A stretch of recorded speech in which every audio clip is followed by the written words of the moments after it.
सूरत के न्यायालय का जब निर्णय आया उसके 26 घंटे के अंदर राहुल गांधी जी की सदस्यता लोकसभा सचिवालय ने रद्द कर दी।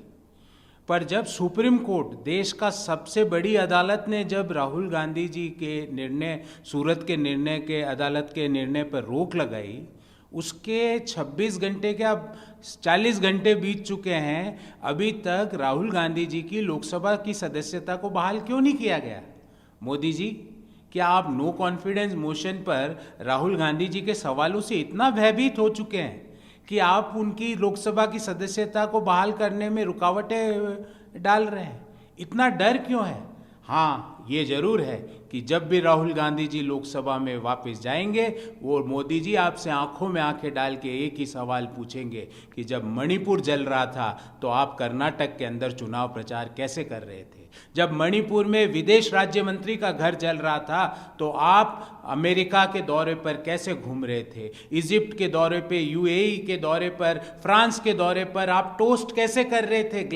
जो ग्लासेस ले लेके फ्रांस के राष्ट्रपति के साथ टोस्ट कैसे कर रहे थे? जब मणिपुर की महिलाओं के साथ जघन्य अपराध हो रहे थे जिससे पूरा देश शर्मिंदा हुआ, भारत की छवि पूरे दुनिया में मटियामेल हुई, मणिपुर के लोग आपसे मिलना चाह रहे थे, उस समय आप मौन क्यों धारण किए हुए थे? इन सवालों का जवाब तो मोदी जी आपको देना पड़ेगा।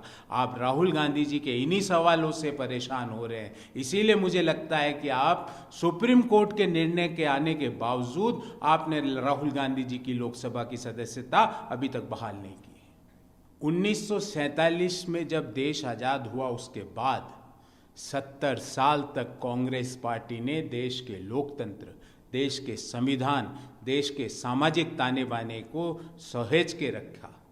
इसलिए कोई भी व्यक्ति, और ये मेरा व्यक्तिगत विचार है कि कोई भी व्यक्ति आज भी, इतनी डेंट लगने के बाद भी, भारत का संविधान अभी भी चल रहा है। मोदी सरकार ने खूब उस पे हथौड़े मारे, लोकतंत्र पे खूब हथौड़े मारे, पर देश के लोगों के दिलों में आज भी लोकतंत्र के प्रति श्रद्धा, संविधान के प्रति अटूट विश्वास आज भी है। इसलिए जो भी व्यक्ति एक फेल्ड स्टेट, क्योंकि पाकिस्तान एक फेल्ड स्टेट है, उस फेल्ड स्टेट से मेरे देश इंडिया की तुलना करना मैं स्वीकार नहीं करता। मेरी तुलना पाकिस्तान से, ना वो मेरे सामने बौद्धिक स्तर पर खड़ा भी हो सकता है, विचार का तो बहुत बड़ी बात है, उसकी हैसियत नहीं है कि वो मेरे सामने बौद्धिक स्तर पर, आर्थिक स्तर पर, सामाजिक स्तर पर, लोकतांत्रिक स्तर पर, संवैधानिक स्तर पर, लोगों के अंदर सामाजिक ताने बाने के स्तर पर, लोगों के अंदर मोहब्बत के स्तर पर मेरे देश के लोगों के सामने,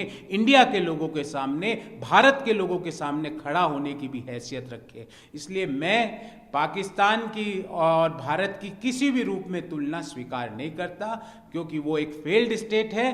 कांग्रेस पार्टी ने 70 साल में लोकतंत्र और संविधान को सहज के बटोर के रखा। हालांकि पिछले 9 साल पे उस पर खूब हथौड़ा चलाया गया मोदी सरकार द्वारा, पर फिर भी देश के लोगों के अंदर संविधान और लोकतंत्र के प्रति श्रद्धा और सम्मान है।